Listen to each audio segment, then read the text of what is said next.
Bring in the fire. We hot. We hot. We hot. We got it's a lot going on. But a lot of bullshit. It's a lot of bullshit. But we gonna get through it. Hey, we back, you know, with another one. It's the RoundHouse RoundTable. Me, Armani T, and I got my brother, my homie, Hot Take Rod in the building. And we gonna break this down for y'all. Y'all just hold tight and just make sure you with us on this one. Turn the radio up, baby. Exactly. This is about to get spicy. All right, this is the RoundHouse RoundTable. Let's get it. That's what my glow up in lightning. Hot, yeah, something like lightning. This shit a hit on my psychic. She want me lick, I'm excited. See, I feel that that's my business, and that's why I'm business minded. Need a push, get behind it. It's science, apply it. Worst come to worst, you tried it. Get it bad, get inspired. Shoot your shot, just the effort. I admire. You're hired, ain't looking for friends at this point. My circle is small as a point. Yeah, I'd rather send an invoice than hearing the fake on their voice. It sound like a business report. Don't fuck with the business. One part of the RoundHouse RoundTable, me, Armani T, and I got my homie, my brother. It's the ROD. Let's get it, man. Let's talk about it. Say please. That's one, please. Don't need no one. That's two, please. Don't leave. You can tell it was a little bit of frustration, like, cause we got so much bullshit going on. We got Jon Jones. We got fucking tripping. Corey Sandhagen versus P. Dion. Mm-hmm. So initially, you know, that the bullshit, you know, like them pulling out, Aldo pulling out, but you know, we found out that it's reasons. The pound for pound list is different. It's like, what y'all doing for real? What y'all doing for real? Come on. And then of course we had some fights, you know, Smith and Span, and then the big boy 266.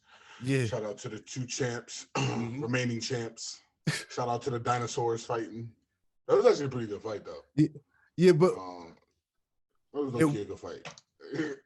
Shout out Joaquin Buckley. His last fight versus Antonio Arroyo got the knockout in. That's what we like to see. That's what we like to see. But you know, keep them hands up. Keep them hands up. They put a hard striker in front of you too. You did your thing. So shout out Joaquin Buckley. You did your thing. Armand Sarukian, I told y'all he a problem. I just want to let y'all know I told y'all he a problem. Cutelaba won.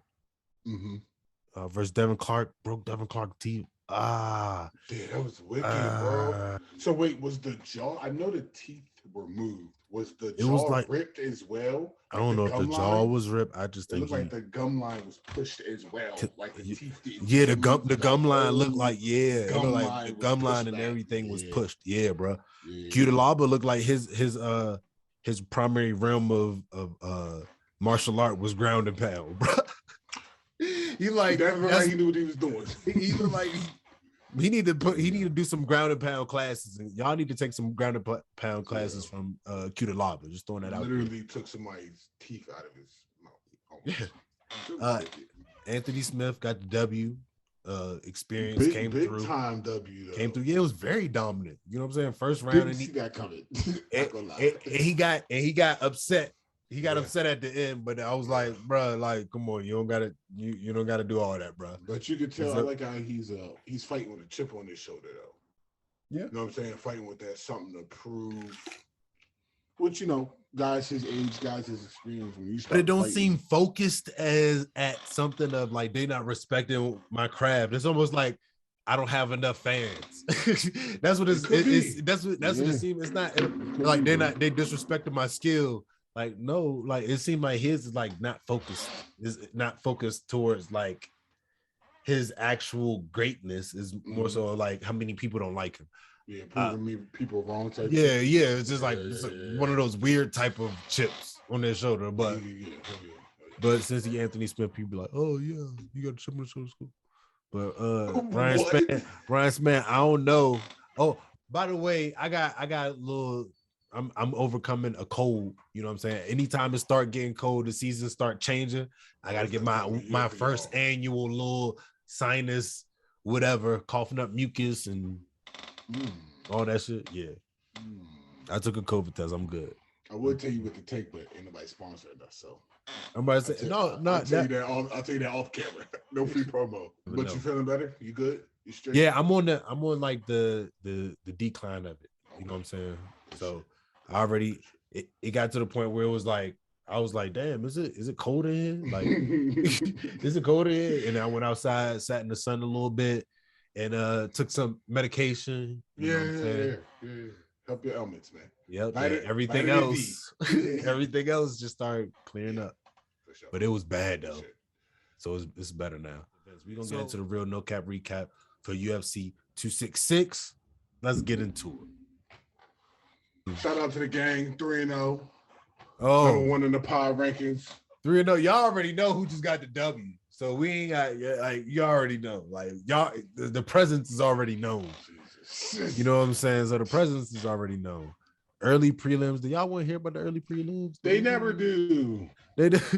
Y'all never want to. Like we be seeing the algorithms. Y'all really be cool around the just like at the real fights. I be looking in the stands. I'm like, y'all stupid. Y'all missing all this great up and coming talent. Like, man, what? We'll catch it on ESPN Plus.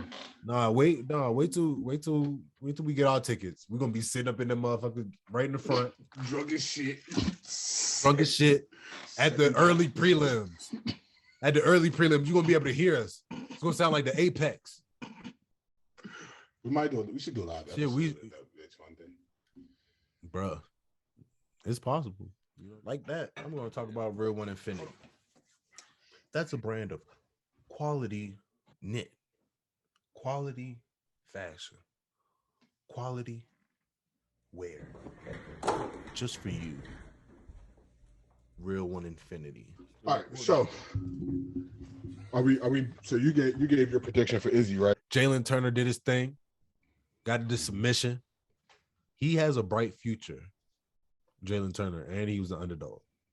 He has a bright future, but once his experience and everything starts to kick up into play, he gonna be a problem for lightweight. And he like 6'2", like lightweight. Linky, yikes. Yeah. And it's just like Tony Ferguson type. Yeah, and it's just like when he was striking, he was hitting him along the fence. And it's like when he was hitting him along the fence, it's just like somebody without his reach would not be able to land those strikes. Right. It's just like he knows his limp too. You know what I'm saying? I'm like, that's what's up. That's gonna be a problem for somebody someday. Somebody at the high level. For real. Yeah, top 15 level. For real. Yeah. And then you had the prelims. Prelims was cool too. Prelims was not bad. Dan Hooker, Nazareth. Dan Hooker came through with the W. Unanimous decision. I guess it was just dominant. I keep thinking this dude is Kevin Gastelum. I don't know why. Every time I look at him, I think he's Kevin Gastelum. Like, y'all know he looks like Kevin Gastelum. Gosh. But yeah. Shit, Dan Hooker is 6. This nigga Tony Ferguson got a stronghold on that number 6 at lightweight, bro. I don't get it. But all right, come on, we'll keep moving. Exactly. But Dan Hooker was very dominant in his last fight. But I think this was Dan Hooker's fight to get back. You know what I'm saying? This was Dan Hooker's kind of like, even though didn't he jump in there? You know what I'm saying? Last minute, he kind of jumped in there too. This was a last minute, yeah. Yeah, he was like, oh, I could get that one. Yeah, that's the easy one. And he fought tooth and nail to get the fuck up over here. Got that W, made it worth it. But they going through a lot of stuff over there.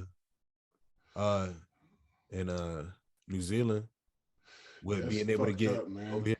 Bruh, you know. They said they was moving their whole camp. Yeah, possible. I wonder if they just trying to. Y'all will get a lot of hype if y'all move y'all camp over here. Just throwing that out there. Just even give it some time. Y'all don't even got to tell nobody. Just keep entertaining it. keep entertaining it and letting people get, you know what I'm saying, get stirred up in it. Like, oh, I'm already lost in it. I'm already lost in the sauce. Anytime y'all post anything about it, I'm gonna go crazy about it. Because y'all need to be in Colorado. That needs to happen. I'm just saying, I know y'all probably gonna want to go to LA. I know y'all gonna probably want to go to Texas, but I'm just saying, come through H-Town, stand up. Colorado, you know what I'm saying, would be, hey, it's already what? It's 2 champs here. It's 2 champs. 2 champs.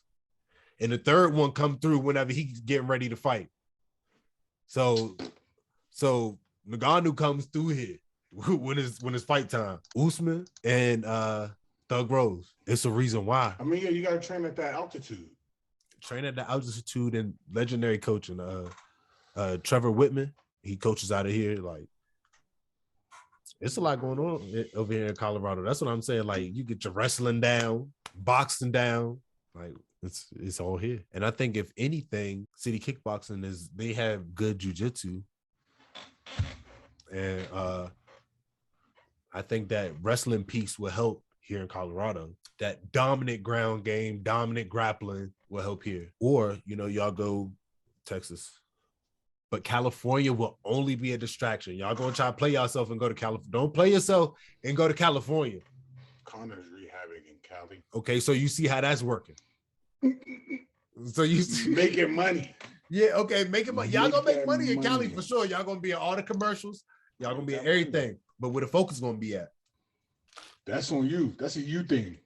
If you can't handle the outside distractions and still tap in and perfect your craft, that's a you thing. The first thing in your mind is gonna be like, oh damn. But the second thing in your mind is gonna be like, no, I could do it. Yeah. Go with the first thing in your mind. I'm here for a reason though. Go with the first thing in your mind. I'm just saying, like, you have the opportunity to come to the States and come to a great state, a great legal state. If y'all feel me, if y'all figure deal me, y'all don't want to, end up in the situation with the people. You know what I mean? So you don't. I'm just saying. You really don't. I'm just saying, like, when it comes to places that y'all might want to look into coming in the States, pull up Colorado. Put a little Colorado. That's not even a shameless plug, nigga. You like outright repping them niggas, bro. That's not even a subtle plug. No, because you know why, bro? You know why? Because when I look at anywhere else in the U.S., Alaska, or Alaska. Shout out to Alaska. Alaska, I love Alaska. I would go to Alaska. Yeah, you know what I'm saying? But at the same time, I don't know about the resources there. You know what I'm saying? Colorado is a hub. So the whole United States is accessible. Colorado. Well, apparently there is no resources out in Alaska, according to it is resources. It's resources, but it's just they're just not willing to get behind a face like Cannonier. That's it. Cannonier is a great dude. You know what I'm saying? Great fighter. And he's the number 3 ranked now? They got sponsors and people out there in Alaska that are willing to, maybe it's some people that's not even just aware yet. But back to the no cap recap, because we just got off a little bit. But Marlon Morales, Merab Vilishvili. I put the D in there. Vishvili. Marlon Moraes.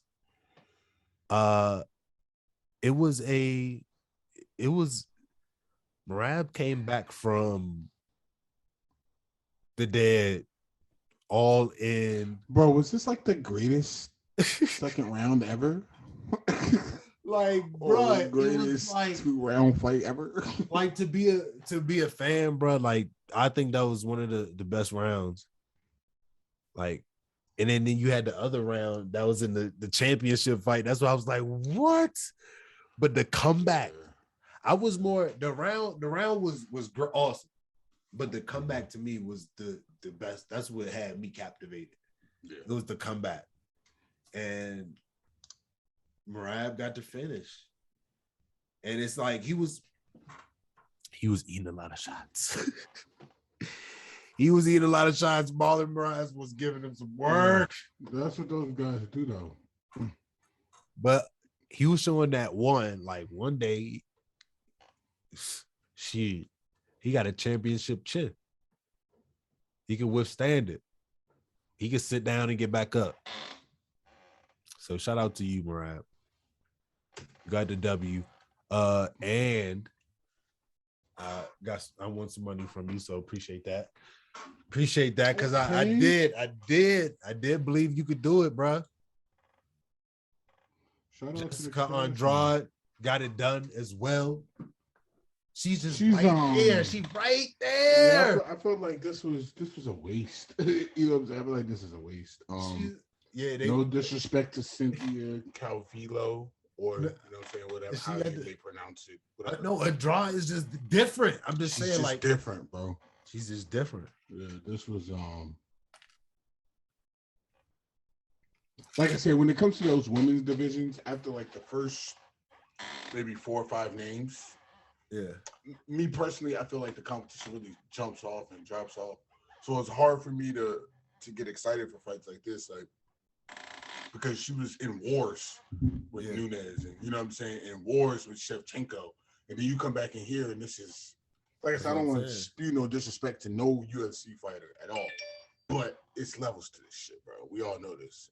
And Andrade just championship, like you said, she's right there on the cusp. It was like if it wasn't for this, if Valentina wasn't so great, I feel like she would be the champ. You feel what I'm saying? Maybe it's those few things she need to tighten up, but probably. She working to get that rubber match. Shout out to her though. Round 1, 2. I always love first round putouts, man.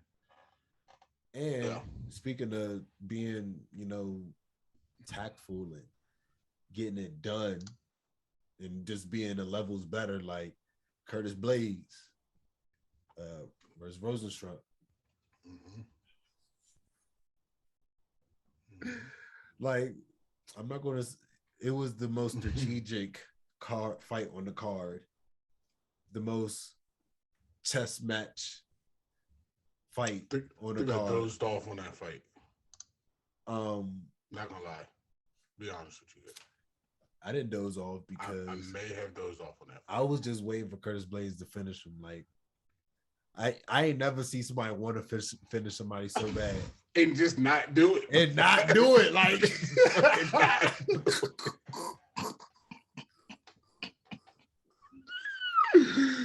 Like that shit. But he was, But that just mean like Rosenstruck just a tough dude. Like, but when he caught that knee, I was like, no. I thought that was it when he caught that knee. I'm not gonna lie. But I'm gonna say I put my money on you, Curtis Blades, just to let you know. I knew you was gonna get. I thought you was gonna get round 1 and round 2 KO. I thought it was gonna be Dunzo.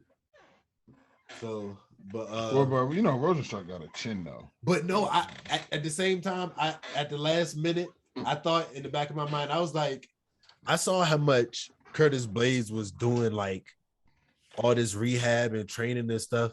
And just to get back from like what happened with Derek Lewis, to get back from a KO, bro. Like, I never seen. It's almost like when I watched his story and stuff like that. Like, it seemed like he was showing us the process. You know what I'm saying? Like, of getting back, and that was probably not even a portion of the process. You know what I mean? Like, just mentally and all those things, just getting back from that. That's why this fight, so you could say boring. Like, he was like, no. This is not about to happen again in that same way. So maybe the next fight, he'll probably be a little bit more loose and already have his techniques in place where he don't got to worry about getting rocked in that fashion. You know what I'm saying? Like, it was a good win. He got his win back in the win column. That's what he needed to do. Like, he literally went out there and did what the fuck he at the end of clocked the day. The fuck in and clocked the fuck out. Yeah, go home. Yeah. Clock in, clock out, go home. Yep. But I mean, but what you're saying, like you said, makes sense. I want people to understand that. Like, when you get, I've never been knocked out, but when you get knocked out, it's not hard to, like, they're professional fighters. So it's not hard for them to physically get back into the ring. It's like you said, it's that mental piece. Mm-hmm. You know what I'm saying? When you throwing every shot, you hitting every feint, will I get caught with the same shot again? Or if I do get caught with that same shot, all right, now with my head, where's my head at? Am I going to go down off of it? Is it going to stumble me? If it stumbles me, like, fighting is so much of a mental game that people got to realize. It's not just getting in the ring and throwing punches, bro. or kicks, or, you know, ground and pound, or however you want to win. Choose. They be, man, people don't be understanding that. It's a mental battle, bro. Like, 9 times out of 10, a fighter would be more exhausted mentally going into a fight than physically. For sure. Yeah. So, but yeah, like you said, shout out to him. You know me, I just like to see fireworks. I like to see blood flying, spit flying, jaws moving. That's just me, bro. But shout out to him. Good win. So we had Nick Diaz and Robbie Lawler, battle of the Dinosaurs. I kid, but it was kind of like a shot of nostalgia for me to watch these two guys go at it in the ring, because it's like, damn, let's fucking jump back 17 years. What were you doing 17 years ago? I know the fuck I was doing 17 years ago, and it was something I had no business doing. So so it was good to see these guys fight. Really proud of Nick. Bruh, why you had the intro like that? Don't worry about it, bro. I got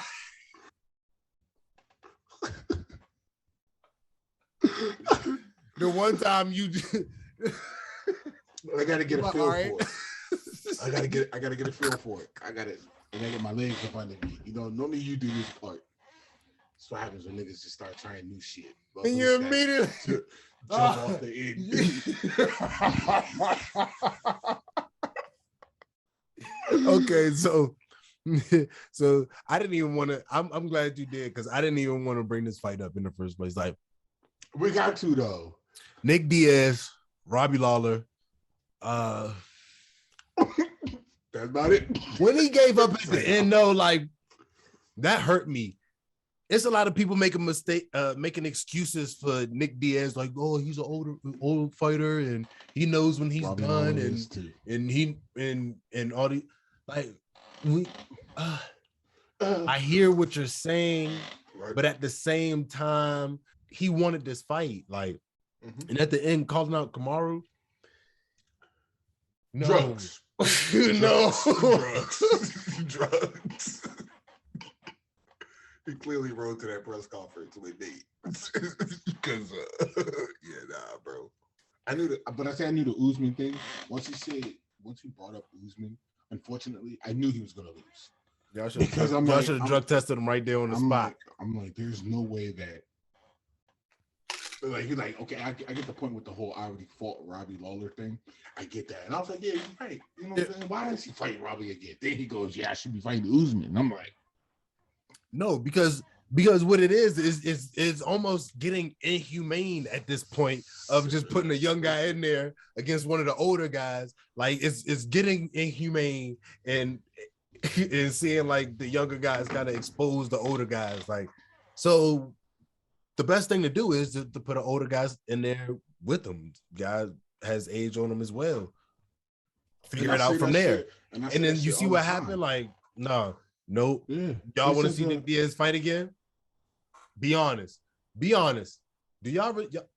Yeah, exactly. Me personally, yeah. I wouldn't mind. I don't think he should have fought at heavyweight. Middleweight. He looked like he took the time machine from, like, when he came, it looked like I saw it before. And it was just like, why is he fighting like that? Has he not been watching the UFC? Like, it's like he's been watching all the old tapes. I think Dana should start introducing like an old timer segment. He's been watching all tap out videos. Like a what? An old timer segment. What do you mean an old timer segment? You get the dudes who clearly can't give it up, i.e. Cerrone. Well, he finally did, i.e. Cerrone, What is it? Not Livingston. Fucking what's the name? Bro. Because what if they good? What if they good? Okay, then let them fight each other. But I say this all the time, bro. This is a young man's sport, right? These guys, this ain't a sport where you teaching old dogs new tricks. You know what I'm saying? Them new dogs coming in with a lot of new tricks. Yeah. You know what I'm saying? So it's just like that they learn from Instagram. If you don't want to fucking force retire these guys and you want to show them their respect like that, cool, then great. I get that. These are the guys that y'all like help you build this company. But at the same time, you're doing them a disservice by putting a Nick Diaz in with the Kamaru Usman. What? I don't foresee that happening. Like I don't know why that even that would ever happen. Came up in conversation. Thing is like shit like Tony Ferguson versus Islam, Dos Anjos versus Islam. It was like that was like some hit the J moment. It's like, you know what? I should be fighting Kamaru, bro. And all the homies around was like, yeah, bro, you should be fighting Kamaru, bro. Yeah, bro, fight Kamaru, bro. Hey, at that point, if I was in the car, I would say, Nick, you are not to roll your own J's no more, bro. What you put some wax? Put wax in there. No, you put coke in there. Straight up coke. Pure. Yeah, bro, you should fight Kamaru. You're like, yeah, no, bro, you already and then fight your whole team. Robbie. You already fire your whole fucking team that let you walk up on that stage thinking that shit was a good idea. I keep trying to tell y'all, bro, these motherfuckers, they don't just say the shit. Nick Diaz looked out of it the whole time. Like, that's it. Like, Nick Diaz looked out of it, and even in the fight, like, even walking it, like, everything hit. Like, there are certain things that shows when somebody is out of it, to me, like, that physical presence, like. It was the whole, when he brought up Kamaru thing. I knew he was going to lose, bro. What? No, and I also knew he already fought Robbie. I already knew he was going to lose when he requested for the fight to be at 185 instead of 170. That told me, cool, he can't cut weight, and he going to kill himself if he try to get down to 170. So it's probably easier for him to touch 185 because you got to think Nick probably walks around at what? 190, 195, maybe even 2. Yep. So it's like, fuck, for him to get all the way down to 170. All right, bro, meet me at 185 then. That way I can be less out of shape than I would be if I tried to hit 170. You know what I'm saying? So that also told me, okay, yeah, he's not prepared for this fight. I don't know. He should be. Aside of me, and then Robbie came in there business as usual. Yeah. Aside, just forward, moving forward, walking them down, same shit. He was done. Robbie was still walking him down. Like, whoa, Robbie, you don't know what it means when one person gets on one knee. You don't know what that means. Robbie just do what Robbie do, like fucking walking forward and swinging. Fucking Robbie Lawler. Like Robbie. Oh, we're done. Like, oh, I'm not knocked out. I'm not done. I'm not out here on the stretcher. So that's how I know it's not finished. Like, that's how Robbie Lawler go. Nick Diaz, I don't know. I would want to see another Robbie Lawler fight. Yeah. I would easily want to see another Robbie Lawler fight, but another Nick Diaz fight. Y'all not about to gas me up for Nick Diaz, because now at this point it's like shit, go fight Nick now. It's like the I ain't about to say that. That's messed up. But I would rather see Nate fight at this point. I would rather see Nate fight because I don't know in what format would I want to see Nate fight again. Nah. But Lauren Murphy, Valentina Shevchenko, speaking of a levels better, that's what happened with Valentina Shevchenko. Yeah, Valentina was just dominant though. Like, and it's different. And Lauren Murphy even expressed how dominant she was, and I'm glad she kept it real. She kept it real because you had no choice. You couldn't go out like that and then get up on the podium. Yeah, and it's just like I don't know if you want to fight somebody. Maybe you should fight somebody after this. Then see where you at. Because, it's certain things where she could have adjusted. she got it to the fourth round and it wasn't clear cut dominant. She was getting her hits off, but Valentina was just like one of those. I don't know that these champions, both of the champions displayed some different level of person. Like it's just like, hey, oh, I'm almost in danger of losing my belt. Hold on, let me turn it up 1,000 notches. Let me turn superhuman real quick. Champion. Like that's being a champion though. Let me not need air real quick. That's why she won Valentina 13 in a row or some shit. Shorty ain't lost since she touched the UFC. Bruh. Since Amanda Nunes. Yeah. But other than that, like, and that's what I'm saying. Lauren Murphy in her previous fights, Lauren Murphy was looking great. So I don't even think you say she could have made some adjustments and all that, but to me, the writing was on the wall already. Just for the simple fact, I like what Valentina does. Valentina does mentally. To me, I didn't think Lauren Murphy was mentally into this fight. Not saying that, hey, I'm expecting to go in here and lose, but I felt like it was more or less like hey, let's go in here, let's, you know what I'm saying, execute the game plan to the best of our ability, and we'll see. When you're in championship fights, bro, it ain't no we'll see. You get that we'll see mentality, bro, you might as well like not even walk into the ring because you're gonna get yourself hurt. You know what I'm saying? You're gonna really get yourself hurt, and we don't want to see nobody out there getting seriously hurt. But you not mentally being involved in the fight. So I believe she was outmatched from the jump. When she announced it, I believe the only person that Shevchenko should be fighting is Nunes. And if it ain't Nunes, maybe Joanna. No. Maybe Joanna. No, Juliana Pena. Bro, she's gonna get destroyed by Babe. I want to see that. Okay, so after that, I want to see that Valentina Shevchenko, Juliana Pena. Why not? You know, so but there's some other girls coming up. You know what I'm saying? But why? I can't give Pena another title shot after she just lost one. You giving her 2 title shots in a row now. 2 title shots in a row, but if that would be a very odd situation for her. But at the same time, you have Peter Yan and Corey Sandhagen, both of them just lost their fight, and now they're fighting for a belt. Mm-hmm. So to me, that's kind of like almost similar.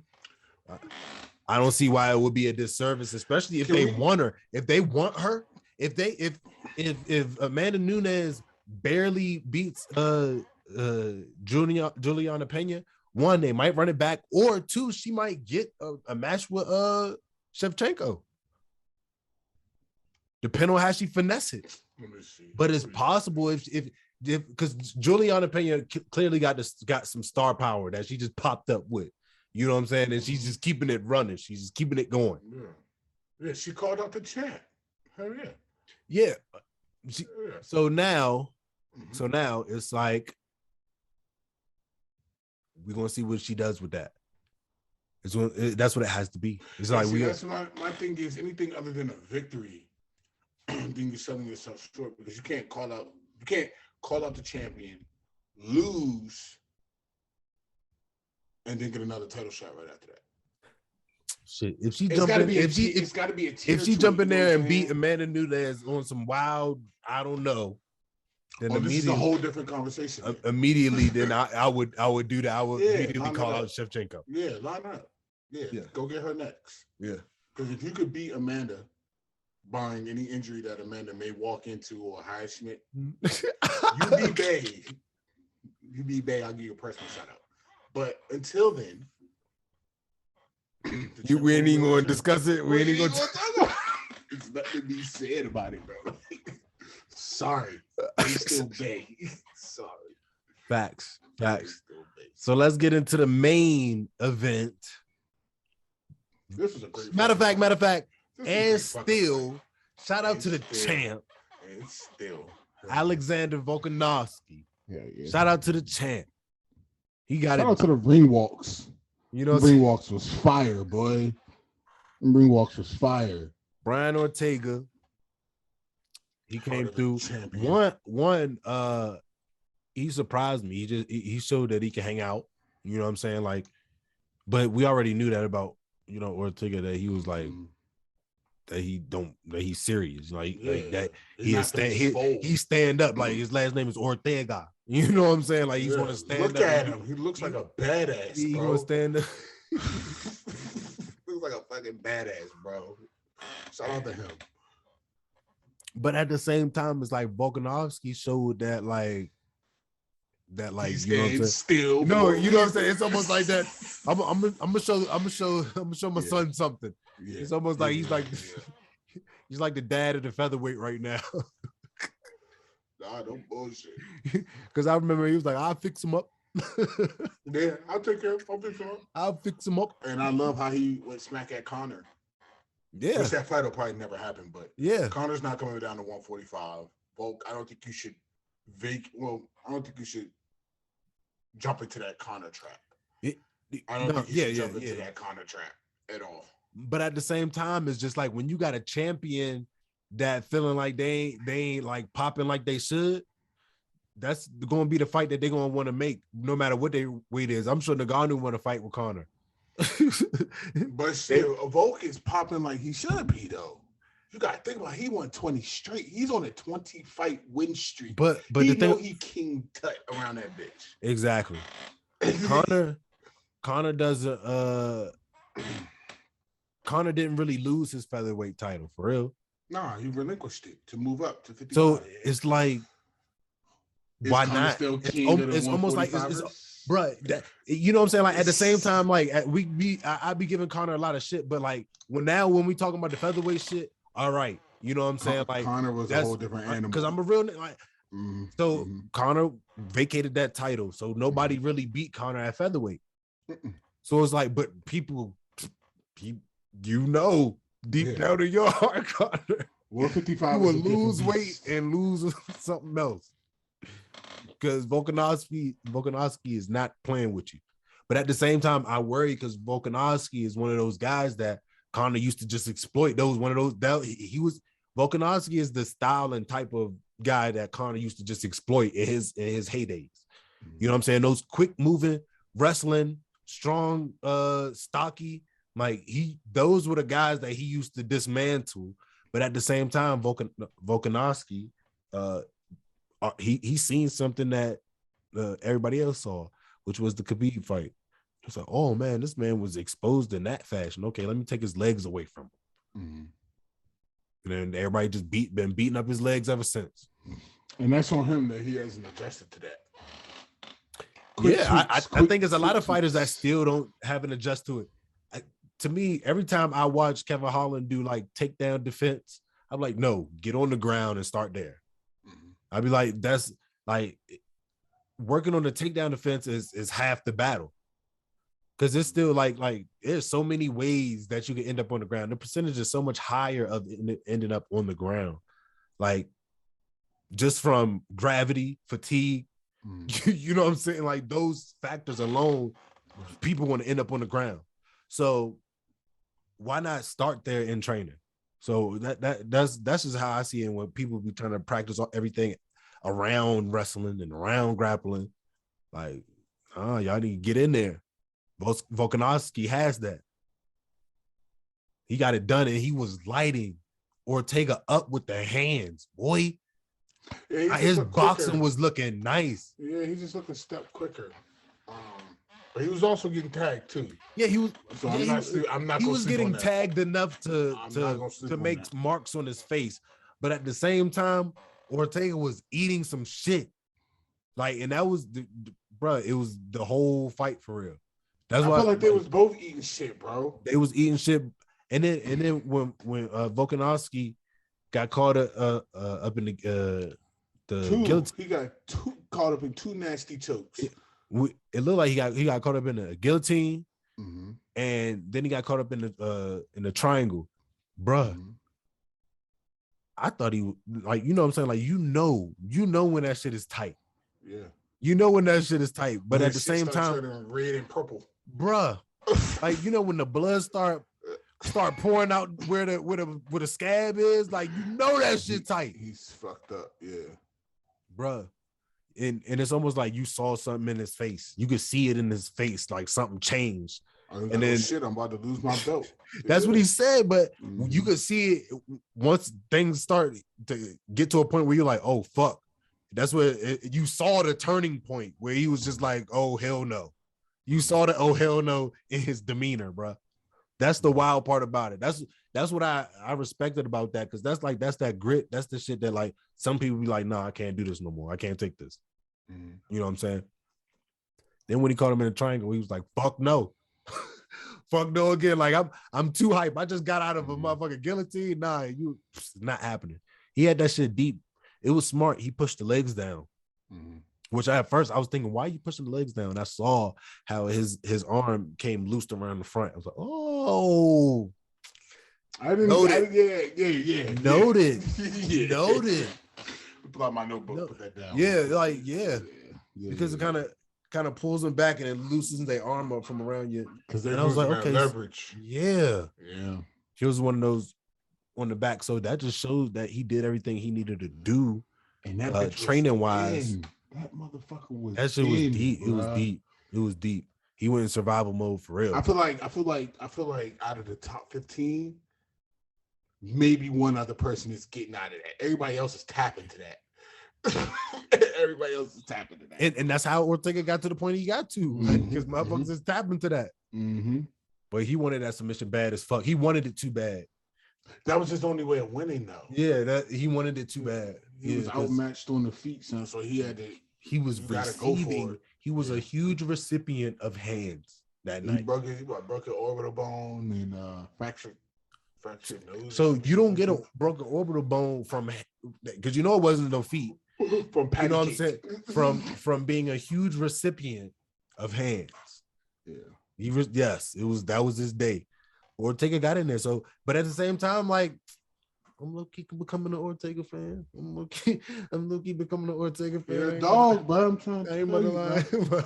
I love Ortega. Real shit. Like, I like how he handled it. I like how he handled Volkanovski. Even though he lost, like, he was just pissing Volkanovski off just by being himself. You know what I'm saying? He was literally being himself, and Volkanovski, like, because some people are like charismatic and get things almost handed to them just because of like almost who they are. And Volkanovski see like that in Ortega, and that irritates him because Volkanovski clearly had to fight and grit to get every single thing that he has. You know what I'm saying? Not saying that Ortega had to, you know what I'm saying, like things were handed to him, but I'm just saying, like, bruh, especially right now, like when people look at who has more sponsorships, like this has nothing to do with management. Like, come on. So now,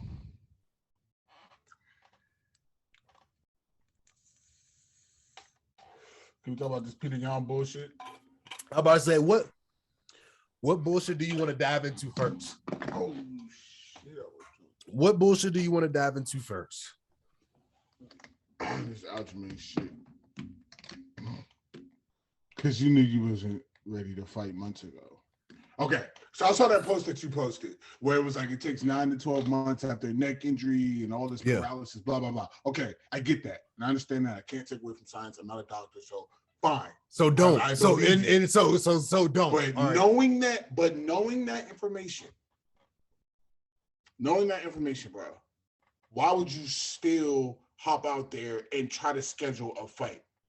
Knowing that you weren't ready, you knew you weren't ready, bro. You knew that it was a possibility that you could be ready, but you knew the timeline wasn't long enough, bro. You knew what you were doing.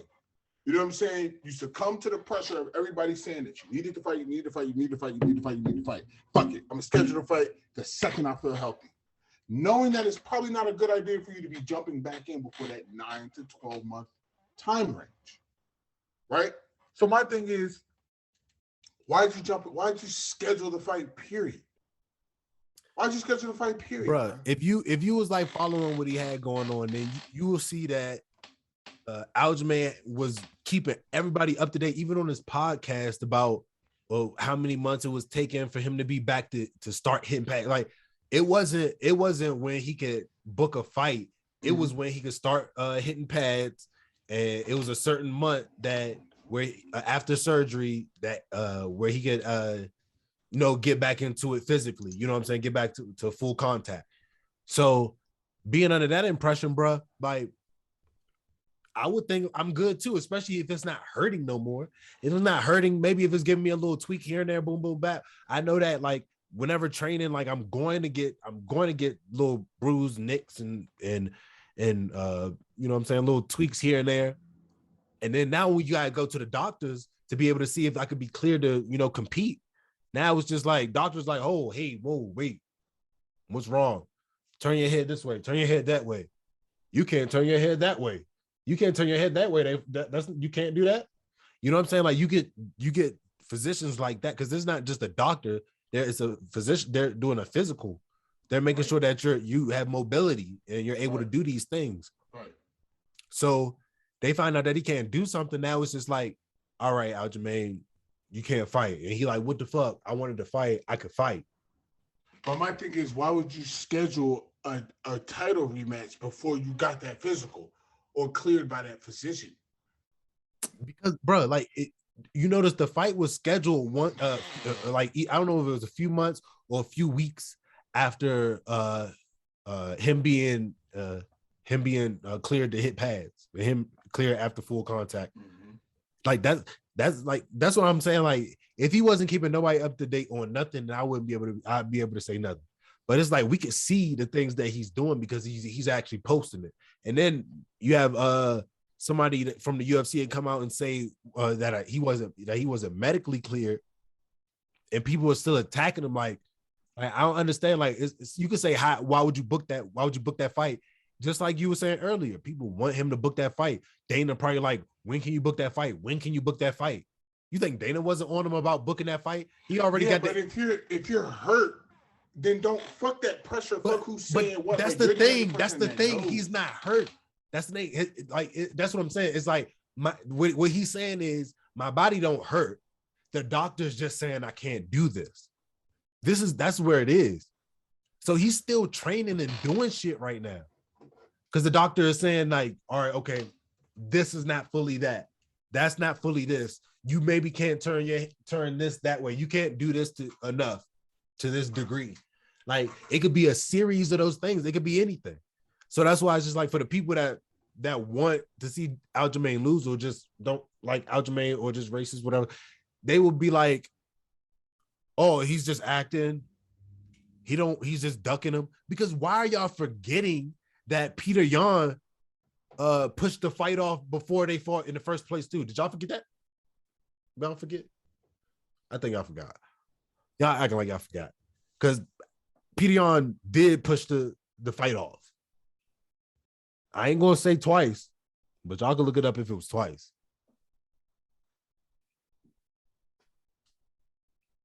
So let's keep that in mind.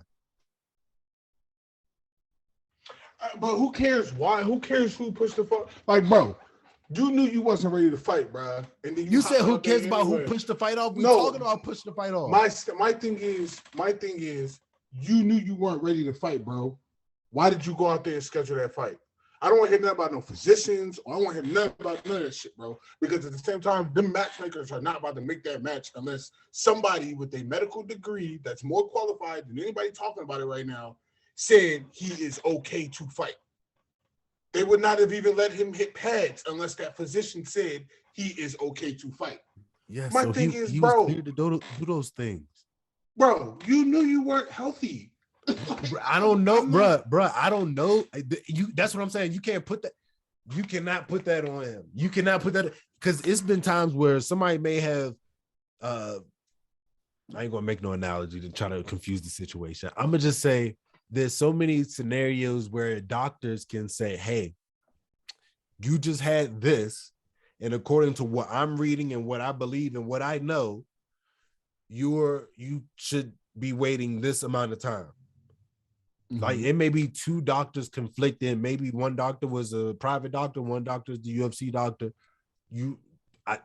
those things. Maybe now that's a new thing that the UFC may do is have their doctors verify that all these things are correct prior, not a month out. But I think maybe they didn't care. Maybe they were okay with they probably felt like Aljamain was going to pull out. You know what I mean? Like UFC is smart, and if Peter Yan was smart enough to say, "Watch he pull out," and Aljamain just came back from surgery, or he's talking about surgery, like that's already shaky right there. So I'd be like, no, I'll already be getting something ready for afterwards. That's why I wasn't surprised when they canceled this one. They was like interim match. I was like, or interim belt. I was like, okay, interim belt. Okay, cool. Then you want to say interim belt, Corey Sandhagen, the one who just lost, versus TJ Dillashaw, versus Peter Yan, the one who just lost, versus Aljamain. So you're gonna put two of the ones that came from the losers bracket and put them into the interim title fight. Yeah, it makes sense to me. Of course. I mean, the whole Sandhagen part makes sense to me because you lost to Dillashaw. If Dillashaw wasn't getting didn't have knee surgery, he would be fighting for the belt. Oh, so that's a okay. So it's kind of like a third place thing. Right, like you came in third in the number one contenders bout, the number one contender. So it's only right that the guy who who lost to him gets the fight. Yeah, but I'm saying like he just lost. So, but you got to look at who he lost to. It's not about just losing. You lost to the guy that would be fighting for the belt if he wasn't having knee surgery, or if he didn't have knee surgery. I'm sorry. So that makes sense to me. I understand. Laws, like I'm just saying, the parts are so close together. It's easy to say that, but I just feel like, why since Rob fought, since he fought down last fight, why can't he get a look like the interim fight? Why can't he get a look like that? Why can't Rob Font get a look like that? Like when he fought Cody Garbrandt and he didn't have to, like he took that fight like blessing Cody Garbrandt, and they didn't look out for him and say, come on, here you go, Rob Font. Check it. Let's see what you could do versus Peter Yan. I'd have been cool with that. I'd have been cool with Peter Yan versus Rob Font. But Sandhagen, who got finished by Aldo already and TJ Dillashaw, we're going to put him in that next spot up. Come on. I don't understand that. I'm not feeling that. Corey Sandhagen be getting these looks. These looks, wow. These is, what is it called? Dana White privilege?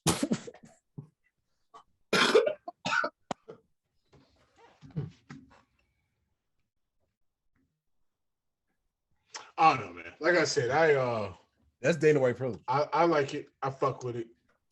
I'm gonna watch it. I'm gonna watch it because I think Sandhagen gonna get. I don't know.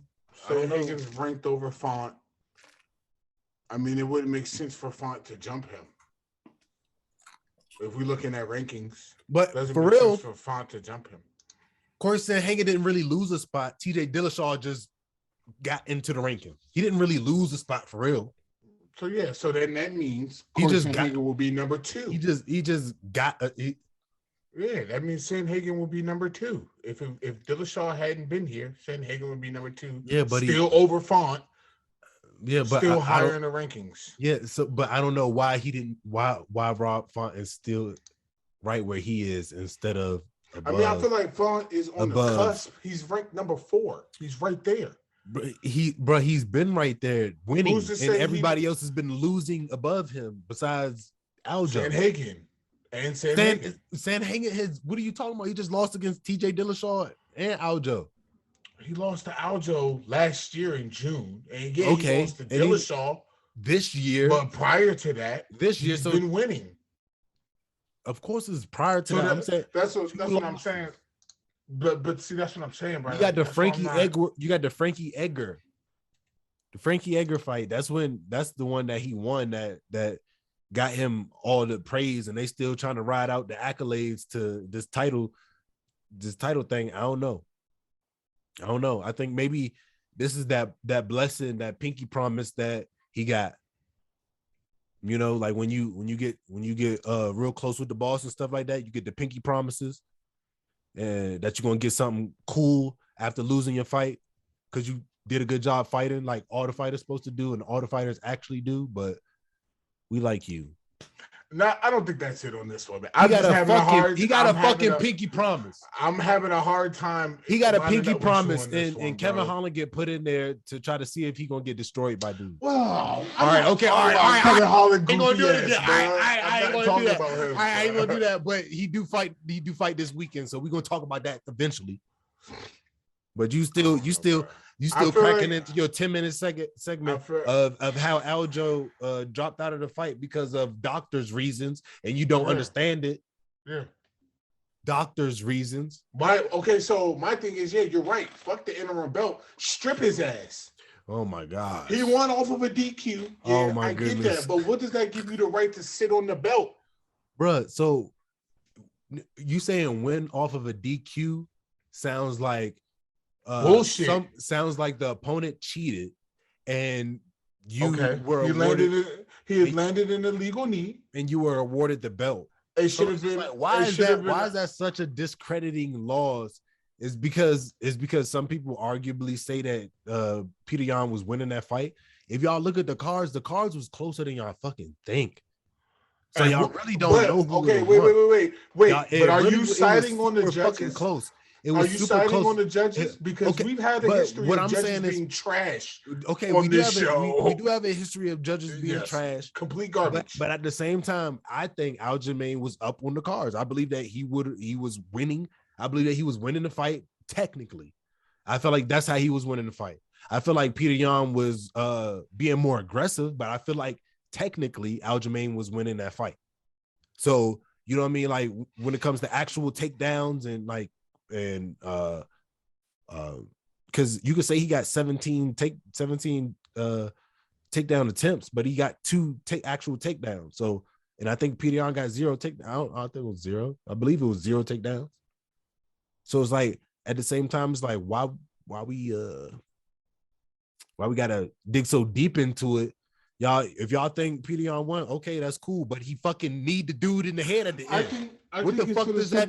What does that matter? It's for the simple fact, bro, that you won the belt by DQ. You know what I'm saying? Obviously, we can't take that away. No, he won the belt. But pipe down, bro. Like, stop acting like you went out and straight up laid hands on this man, put him on the mat to where he couldn't get up. Let's not go around here flaunting that. Look how he acted immediately after he won the belt. Bro, nigga acting like he's the greatest. Bro, he act confused as fuck. Hey, bro, when he first won the belt, I'd never seen somebody get the belt wrapped around him and Dana not even like want to do it. And then like that's when Bruce say his name, and that's when the dude and he like, what just happened, bruh? Yeah, you still gotta play off the dizziness, bro. Bro, so you think personally, I felt like he used his situation to his advantage. Shout out to him. Kudos to him. You got an opportunity presented to you, and you took it. You're smart for that. You're a fucking smart man for that, because this whole situation has put a lot of dollars in his pocket. So I shout out to the businessman in him for the decision that he made to stay on the ground. Every champion that the UFC has is a highly intelligent individual. If you notice that. Yeah. If you notice that, Francis Ngannou speaks like a few languages. Like you got Izzy, who is like almost a striking genius at this point. Like, bro, like these athletes are athletes because they're highly intelligent and able to do these things differently. Valentina Shevchenko, like Aljamain is a smart man. Like you guys, like, so even if you say like he played it, acted, did what he did, at the end of the fight, he took a knee to the head. He took a knee to the head, tried to get up a little bit, and the ref, y'all go look back. The ref said, lay down. No, lay down. The ref told him to lay back down. So who knows if the cobwebs would have been shaken off if he would have stood up and got himself together. Who knows if it must have had him.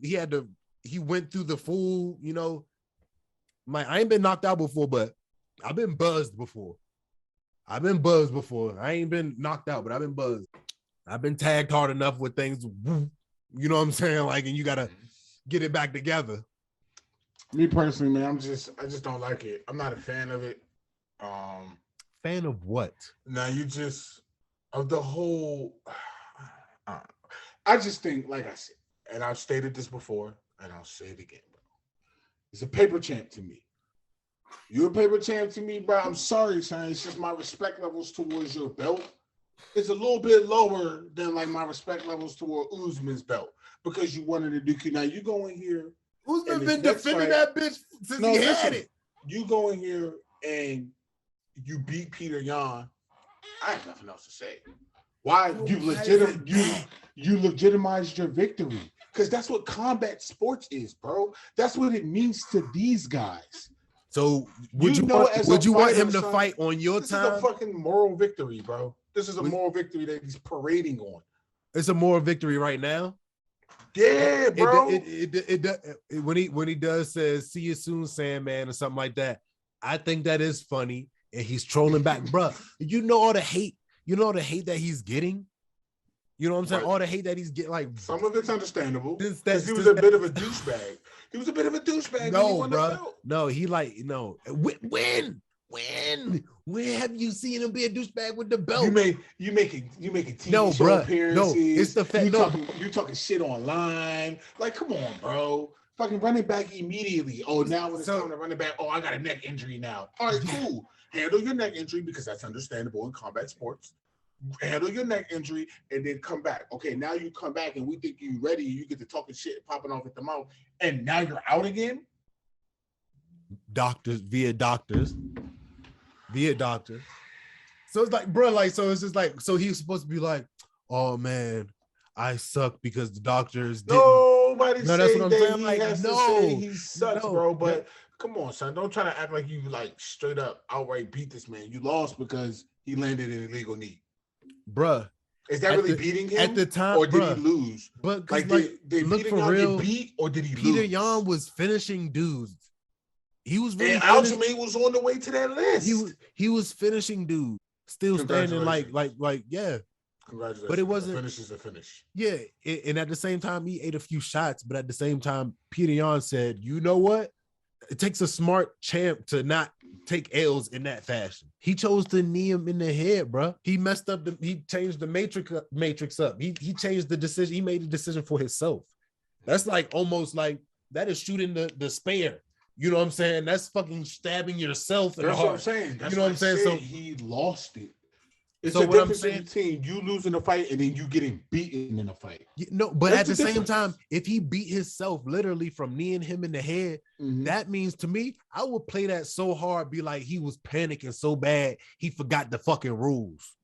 He tried to get me out of there so bad because he knew I was going to finish him. Yeah, that's the good troll. Yeah, that's the good troll game in you. Like, but he knew the truth. He knew Peter Yan was close to finishing that ass. And if it went the distance, Peter Yan was going to win.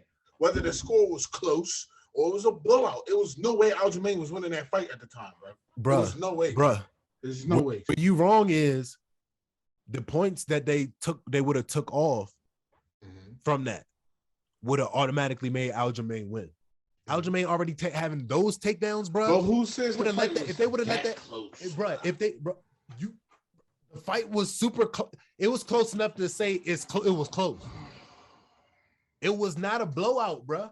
Yeah, that fight would have ended in a draw at worst with that point being taken away. No, because one, with that type of shot, they would have took 2 points. Fuck no, they wouldn't have took 2 points. They would have took 2 points, bro. They would if Aljamain got up, they would have took 2 points. Even 1 point, bro.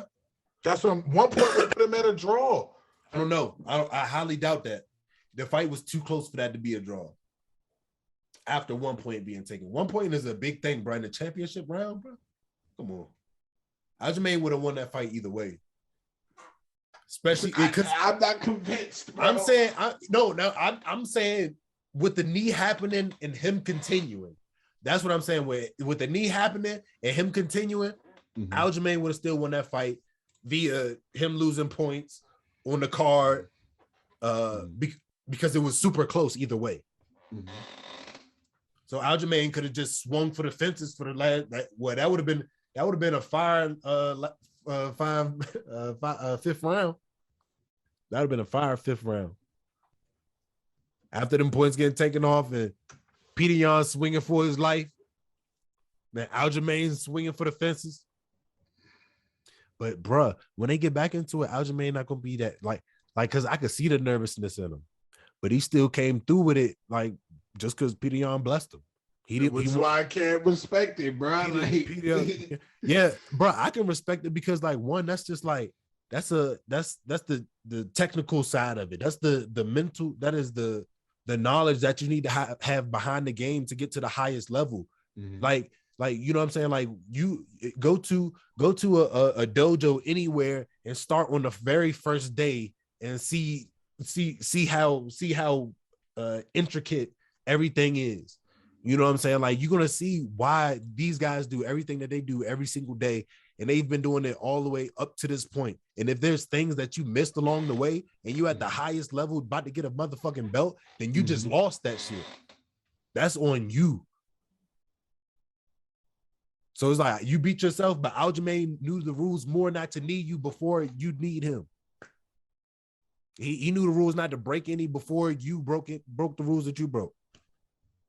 So it's just like he won overall. Like that's what I'm saying. Like, because thinking like that, that's probably why Peter Yan's so pissed off still, which is why I believe he's gonna lose this fight again. He's pissed off that he lost his belt because he fucked up, but he's mad at Aljamain about it. All right. All the fuck you bitch and everything. He learned English just to cuss out Aljamain. I don't know. Every time, I mean, I'm looking at the replay, just like the aftermath after the knee in the Oscar-worthy performance Aljamain put on. Oh my goodness! I'm just not buying it. Like, bro, like you don't gotta buy none of it. Bro, not even trying. Not to see if you were trying to get up. The doctors are saying, no, I'm listening to it, bro. Bro, that was a we probably like a minute in. He's looking a little out of it right now. Okay, that's fine. That's a minute. He's got need a minute ago at point blank range. All right, cool, fine. This is an 8-minute long video, but this is gonna be an ongoing topic because until the fight happened, bro. Like, because we was just about to shut up about it because I remember the last show. We was like, all right, yep, the date set. Time. All right, it's fucking time. But at the same time, it's cool because I'm okay with having this conversation. You can continue to be mad, and these things are going to still happen. Like, the doctor's going to say what they're going to say. Aljamain going to say what he going to say, and the fight going to happen when it happens. So when the fight happened, that's like, I don't think Aljamain is scared. I don't think he's running. I don't think none of that's happened. I think that he want to get this shit done. He know that he could do it. That's the wild part about it. That's the thing about it. He know that he really believes. You know what I'm saying? Like, I don't know if Corey Sandhagen think I don't know. Corey Sandhagen just lost this one. So what happens after Peter Yan dunish him? What you think? What happened?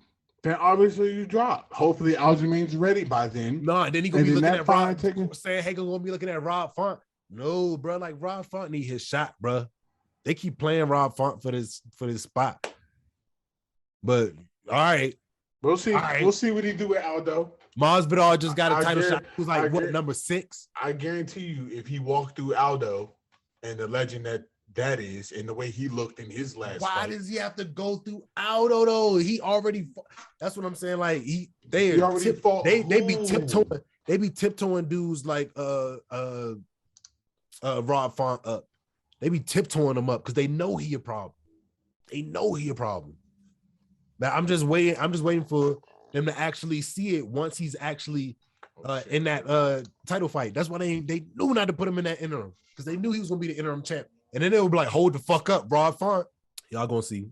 But that worried me because Aldo, this Aldo, this is a new Aldo right here. Aldo is getting it done. Not playing any games. All right. He one of the older dudes that's not playing. You know what I'm saying? That's what I'm saying. So that's why I'm like, you get a dominant victory over Aldo. You jumping somebody, bro. Rob Font, your time is next. You dominate over Aldo. Your time is next, bro. I believe he can do it too. We can't give you any credit off of a washed up Garbrandt. What? Can't give you any credit off of that, bro. I mean, you get some credit, bro, but like you already ranked above him, so you fought down. You fought down, which is why he not like why you not getting no blessings after. Like, why you gotta fight Aldo now? Like, because Aldo had a good fight, so that makes sense. Which Aldo is fighting him fighting Aldo technically is down because he's at 4, Aldo's at 5. Yeah. So technically he's still fighting down. I'm just saying I be looking at the numbers too of fights won. And Aldo, I don't know. I think he lost. I don't know. When was the last time he lost? Was Jon actually, Peter. July 2020. And then he on a 2-fight win streak. Munoz and Vera. And then Rob Font is on a what fight win streak? 5? Like 4, some shit like that. Let me check. 5? 3? Yeah, but that loss was to the champion at the same time. Let's take that into consideration. He's on a 4-fight win streak. Yeah, like I said. And then Aldo. Look at Aldo. If we take the loss to the champ away, I want to say. But it doesn't. He lost, and that's crazy because he got a title fight right after he lost. He was on a 3-fight win streak. I mean, losing streak before he got a title shot and lost that. Who? Or 2-fight. Aldo. But that's just being a legend in the sport, though. Like, that's understandable. I guess why you get those breaks. I guess, but what I'm saying is, it doesn't count that he finished Moraes. Who? Rob Font. Oh. That doesn't count. That he finished Moraes. And Moraes finished the champ. Aljamain.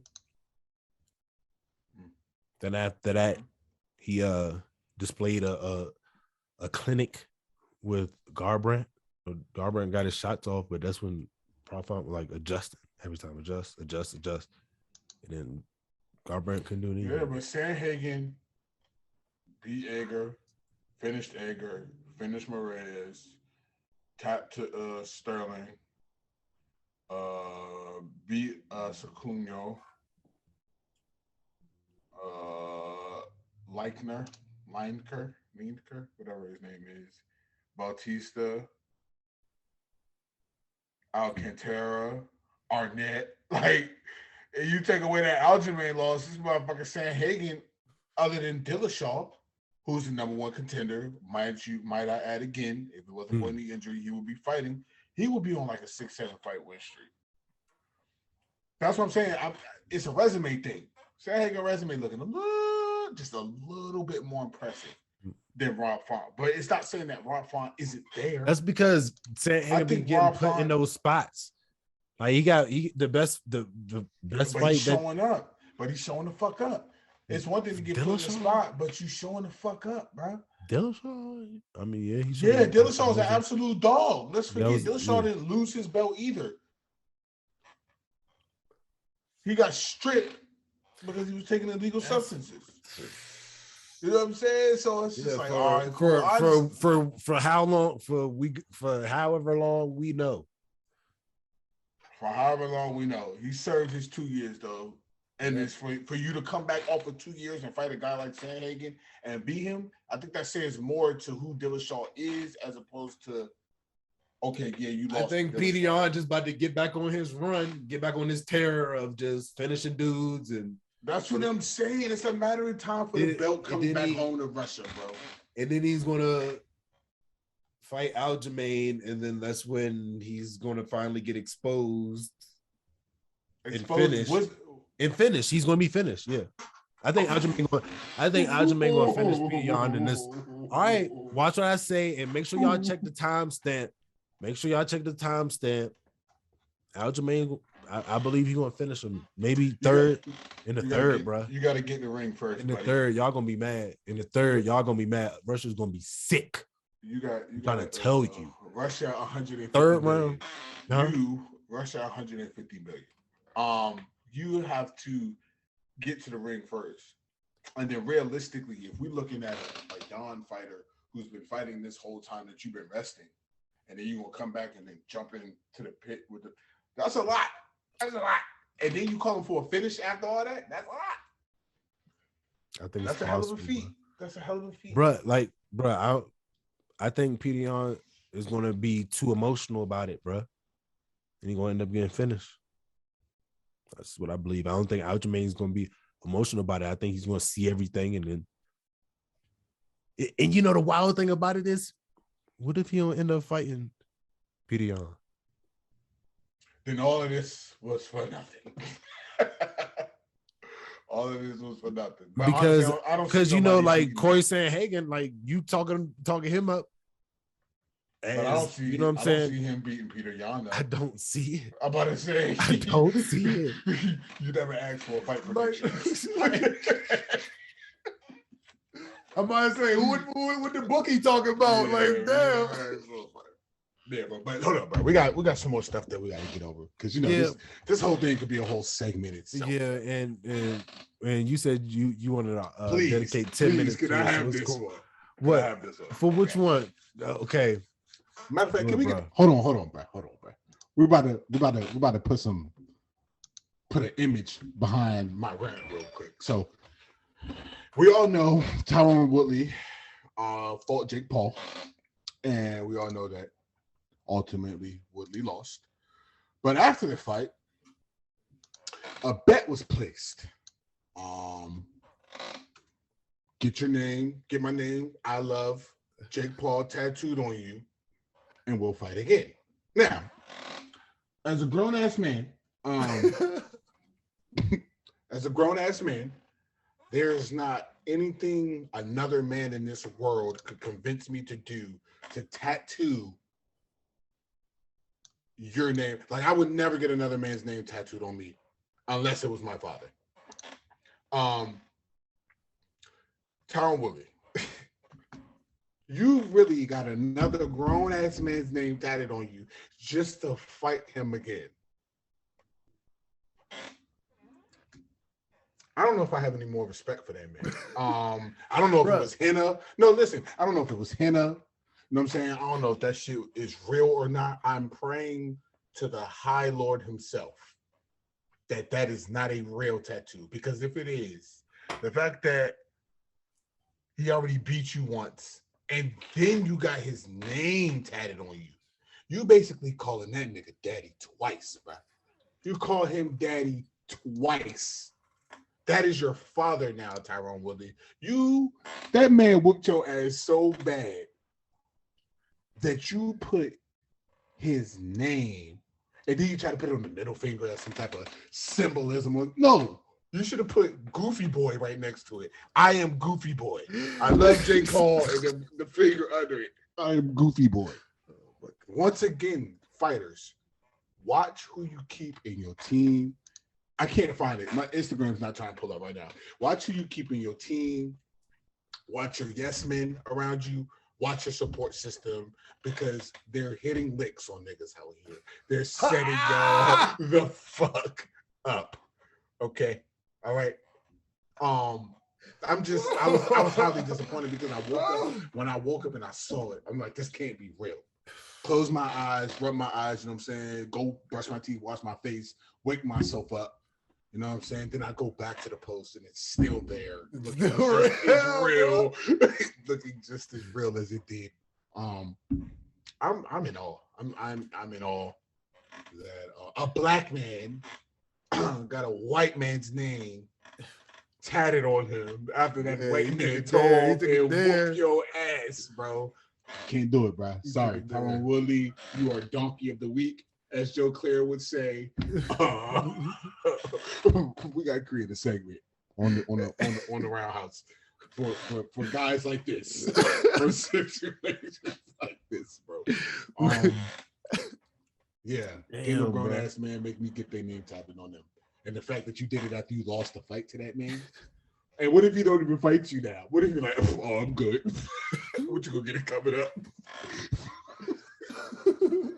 Bruh, you have to fucking take the whole thing off. Just fuck the whole thing. Throw the whole finger away. With one finger gloves for the rest of your life. Bro. Throw the whole finger away. Yeah, nah, but I feel like every dude, I would lose my mind trying to be like, what the fuck are you doing? To every dude that do some what the fuck are you doing type shit. Mm-hmm. But this is, if he want that rematch that bad, this like that some people do what they got to do to get to the bag. Some people ain't afraid to do what they got to do to get to the bag. Because like at the same time, we can be like, oh my goodness, what the fuck are you doing? And he might end up signing that contract and maybe coming off with fucking 10 mil. You know what I'm saying? Like, and then be like, So for $10 million, you would put, and I'm just asking you, for $10 million, you would put another man's name on you that just beat you in a fist fight. Yeah, for $10 million, I would. 10 million, because like you could do things, you could say, people are like, all right, do this and do that. Would you do that? But it's like, you know how you define yourself and who you define yourself as. Like I'm like, I would do that and still be a real nigga. Like I would still be a $10 million.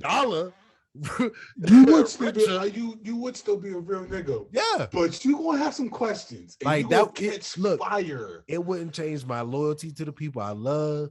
It wouldn't change it, but it will show me. It wouldn't. I wouldn't. You know what I'm saying?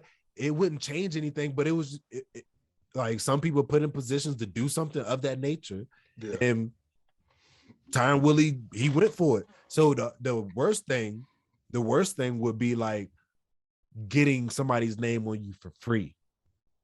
So at least he caught the bag, but see, we don't know if this is for free or not. Exactly. So for right now, so for right now, yeah, it's an investment.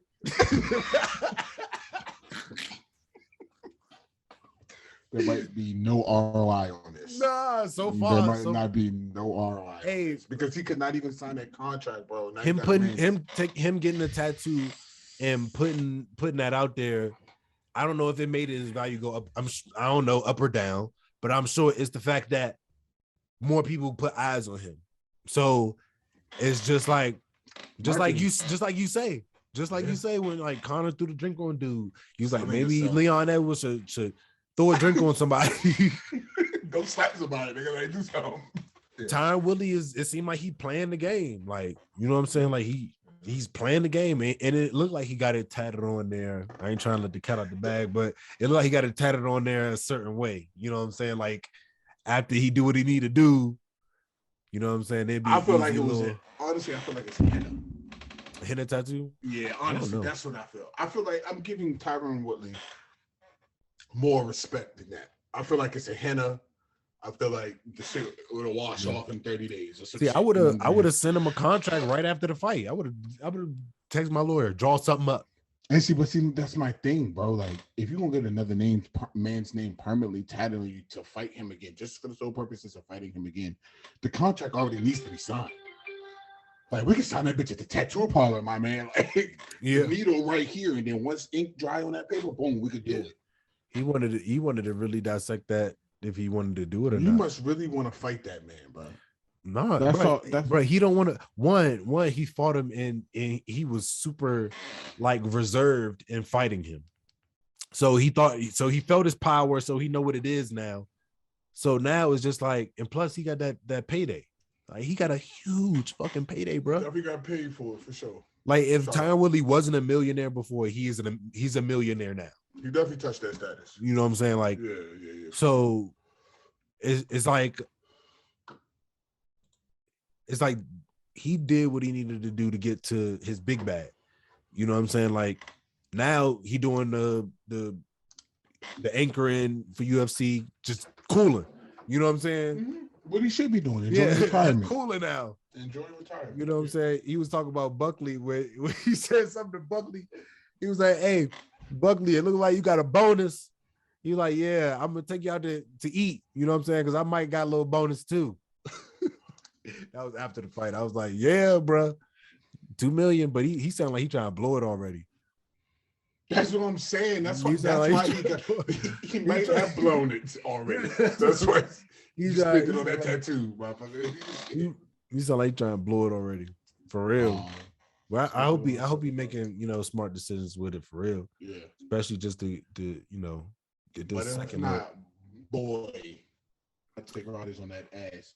Yeah, that'll kind of make all that shit worthless. Like, that's what I'm saying. Like, you would never see $2 million finesse harder if I had to get a tattoo from somebody. Like, what?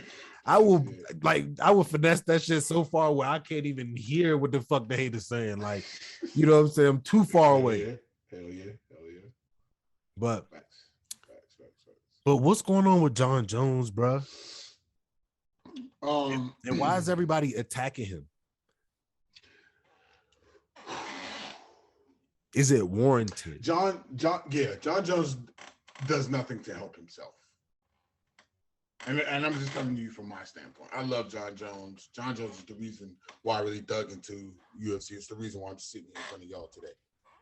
So I love Jon Jones to death. But yeah, what was the movie? What was it? Life? The nigga can't get right? That's Jon Jones, bro. Can't get right. To save his life. Great fighter, decorated fighter. But he like DC said, man, he got a lot of demons that aren't being addressed. And I feel like if the UFC is not going to give him the help that he needs and ultimately deserves because of how much money he's made for this company, how much he's really put this company on the map. If UFC is not going to give him the help that he needs, then why keep him on the roster? Why move my man down? Like you say, I felt like it was a little petty for Dana to drop my man to number 2. That was petty. For the pound for pound list, that was petty. That was petty, and that was disrespectful to Kamaru, bro. Yeah. That's super disrespectful to Kamaru. Yeah. It's just like, damn, like, it took for this man to get arrested for you to bump me up to the number 1 pound for pound list. And he been the number 1. And that's the stuff that takes you down in the pound for pound list. If that was the case, why the fuck Conor ain't ever go down in the pound for pound list anytime he got arrested?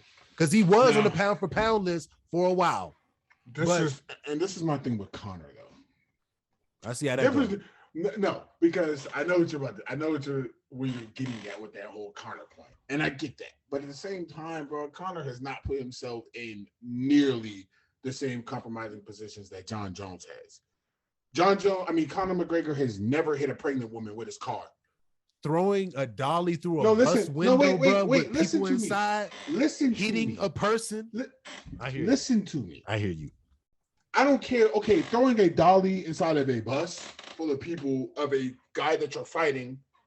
Okay, that's good antics. Yes, he got arrested for that. Maybe it's almost like, bruh, that sounds like somebody. That sounds like somebody trying to be somebody in a fucked up spot, and he could have not came back. You know how easy it is to just not come back. You know what I'm saying? And then it would say fled the scene, but you know what I'm saying? He tried to ease the blow as soft as he could, bro. But at the same time, people could say demons. I'm just saying, you know what I'm saying? Like alcohol, you know what I'm saying? The same thing that Conor's doing right now. Jon Jones is just in a deeper state, which is why he's getting more shit. Connor. Yes, which is why he's getting more shit. But this is different. It's almost like people are putting all of his mug shots up, and whenever Conor get arrested, like people don't put none of that shit up. He had to fake court in New York for for fighting the dude in the bar.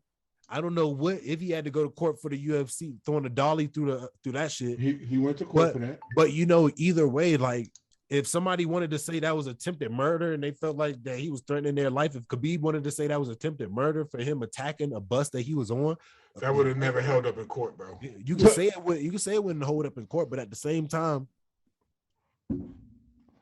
you know, somebody got hit with the dolly. I think it was Michael Chase actually got hit with the dolly, or hit with the. Not Rose. Rose got hit with the dolly. Right, they were both sitting like they was both, or she was shaking something. Rose was affected. Rose was one of the people that was like Rose is affected. So I think it was actually Michael Chase that hit though. But I'm just saying, like, Conor be wilding, but his shit like in the VMA, that shit was just mediated. If they was in the right spot without anybody around, yeah, that shit would have got bad.